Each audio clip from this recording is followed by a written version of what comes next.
A merchant vessel found sailing perfectly intact, yet every soul aboard had vanished without a trace. On December 4, 1872, the brigantine Dei Gracias spotted an unusual sight off the coast of Portugal. The Mary Celeste was drifting under partial sail, her hull unmarked, her cargo seemingly untouched. But as the crew drew closer, a chilling reality emerged. The ship was empty. No bodies, no signs of struggle, no explanation. The Mary Celeste herself was no ordinary vessel. Built in 1861 in Nova Scotia, she changed hands and names repeatedly, a pattern that would later fuel wild speculation. She was registered as a merchant ship, carrying a cargo of industrial alcohol valued at roughly $37,000, a valuable load, a seaworthy hull. Everything suggested a routine voyage from New York to Genoa. Captain Benjamin Briggs commanded the Mary Celeste that November. He was experienced, respected, and notably cautious, a man who didn't take unnecessary risks. His wife Sarah and their 2-year-old daughter Sophia had joined him aboard. 7 crew members rounded out the complement, 10 souls in total, all of whom would soon vanish. The voyage began uneventfully on November 7th. The Mary Celeste left New York in decent weather, her holds full, her crew capable. No distress signals were ever sent. No SOS reached any port. The ship simply sailed on, day after day, through the Atlantic's unpredictable waters. Then came the morning the Dei Gracias lookout spotted her.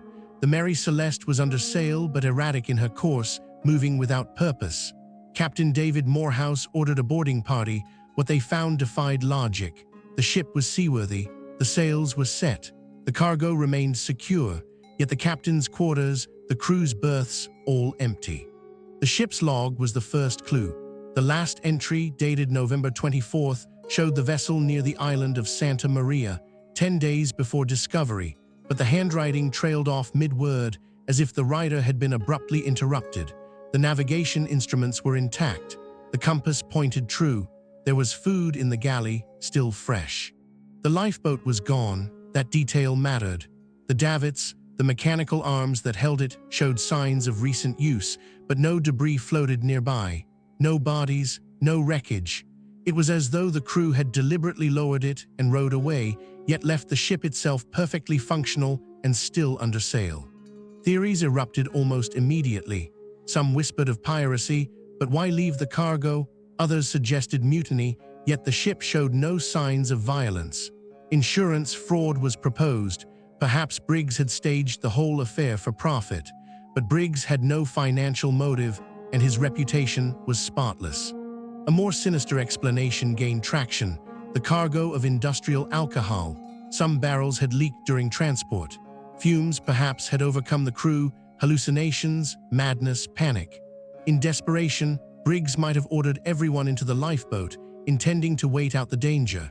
But the Mary Celeste, still under sail, drifted away before anyone could reboard. Yet that theory crumbles under scrutiny. The alcohol barrels were sealed, the hatches were closed, and even if fumes had escaped, why would an experienced captain not wait for the ship to drift back? Why no effort to signal for help? The lifeboat carried supplies, provisions, water, even a sextant. Someone had prepared deliberately. The official inquiry found no evidence of foul play. The ship's condition suggested no catastrophe. The Dei Gracias crew was cleared of suspicion, but the investigation left the central mystery untouched. Where did 10 people go, and why did they leave a perfectly seaworthy vessel to sail on alone? The Mary Celeste herself lived on. She was salvaged, repaired, and returned to service. But the ship became infamous, cursed in the eyes of superstitious sailors. She changed hands repeatedly, suffered accidents, caught fire, and was eventually deliberately wrecked off Haiti in 1885, as if the sea itself wanted her gone. Over the decades, writers and journalists added embellishment to the story. Sensational accounts appeared, tales of blood on the deck, of bodies lashed to masts, of cannibalism and murder. None of it was true. The actual facts were far more unsettling: a completely ordinary disappearance with no evidence to explain it. What we know is limited. Captain Briggs, his family, and his crew boarded a lifeboat and rowed away from a ship in no apparent danger. They took supplies and navigation tools. They left the Mary Celeste sailing under canvas, and then they vanished. Whether they reached land, whether they were lost at sea, whether they survived, we may never know. The Mary Celeste represents something deeper than a maritime mystery. She's a window into the limits of human knowledge.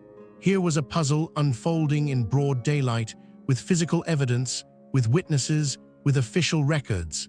Yet the answer remained locked away, perhaps forever. Theories continue to circulate: waterspouts, rogue waves, a sudden squall that panicked the crew, toxic fumes, a structural fault no one detected. Each explanation has merit, none has proof. The Mary Celeste keeps her secret, and perhaps that's exactly what makes her unforgettable. This is the power of the unsolved case, not because it's sensational, but because it's real. A family boarded a ship. That family disappeared. A merchant vessel sailed on without them, and the ocean, as it always has, kept silent.